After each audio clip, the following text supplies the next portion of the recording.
I never thought a smile could end a marriage, but that's exactly where my story began. I'm Rowan, 43, married for 11 years to my wife Eliza. We weren't perfect, but we were stable, predictable, the kind of couple people assumed would grow old quietly together. I worked logistics, paid the mortgage, handled repairs, showed up. Eliza worked in marketing, loved dinners out, social gatherings, and being seen. Somewhere along the way, I stopped being someone she looked at and became someone she stood next to. The night it happened wasn't dramatic. No shouting, no accusations, no gut instinct screaming danger. It was a Thursday charity mixer her firm hosted downtown. I didn't want to go. Crowds drained me, but she insisted, said it would be good for us. We arrived together, mingled politely, and split to talk to different people. I grabbed a drink, answered a few work emails, then scanned the room looking for her.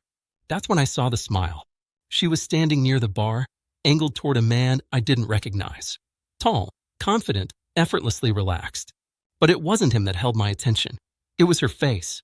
The way her eyes lit up, the slight tilt of her head, the softness in her mouth. I realized, with a strange detachment, that I hadn't seen that expression directed at me in years. I watched for a moment longer than I should have. She laughed at something he said, touched his arm lightly, then leaned in as if the room had disappeared. I stood there holding my glass, invisible, forgotten, unnecessary. People brushed past me, conversations buzzed, music played, but everything narrowed to that single image. My wife smiling at another man like I no longer existed. I didn't storm over. I didn't interrupt. I took one step toward them, then stopped. Something settled in my chest, not anger, not jealousy, but recognition. This wasn't a mistake unfolding. This was a truth revealing itself. I turned and left the venue without saying goodbye. Sat in my car for a few minutes, hands on the wheel, breathing evenly. I wasn't shaking. I wasn't crying. I was calm in a way that scared me. When Eliza came home later that night, she was energized, chatty, almost glowing. She didn't notice my silence. Or maybe she did and chose not to ask. Over the next weeks, I paid attention. Not obsessively, not suspiciously, just honestly. She guarded her phone, angled the screen away. She started working late again, dressing sharper, humming to herself in the mornings. At dinner, she talked about her day without mentioning names, as if leaving something out required effort. I didn't confront her. I didn't snoop. I didn't need proof to understand what I already felt. One evening, I asked casually, "Who was the guy you were talking to at the fundraiser?" She paused for half a second too long, then smiled. "Oh, that was Marcus.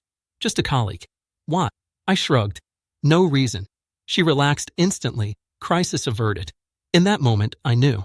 Not because she lied, but because lying came so easily. I slept beside her for another month, listening to her breathe, wondering when exactly I stopped matching.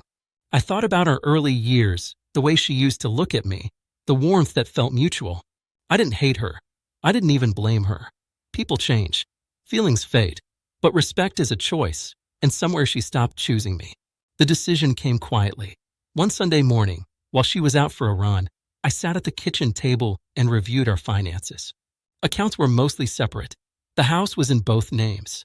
Nothing dramatic, nothing messy. I scheduled a consultation with a solicitor the next day. When Eliza returned, flushed and cheerful, I told her we needed to talk. I didn't accuse her of cheating. I didn't mention the smile, the man, the phone. I simply said, "I don't feel like your husband anymore, and I won't stay where I'm invisible." She stared at me, confused, then defensive. "What are you talking about?" "You're overthinking." I nodded. "Maybe, but I'm done thinking for both of us." That night, I packed a suitcase and left. No shouting, no tears, just facts. She didn't stop me. She didn't chase me. She texted later, asking where I was going. I replied, "Somewhere I'm seen." That was the last personal message we exchanged. Weeks passed.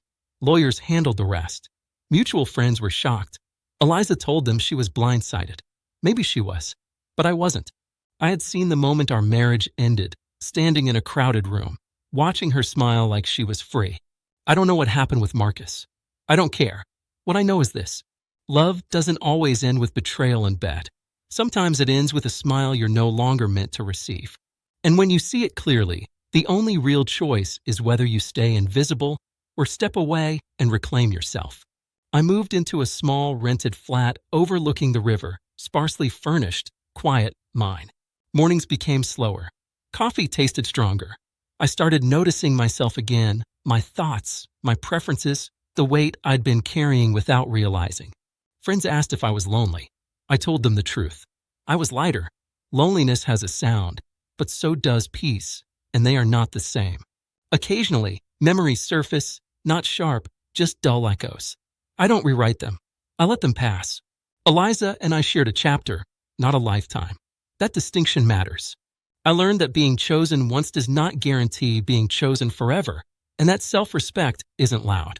It doesn't announce itself. It simply leaves when it's no longer welcome.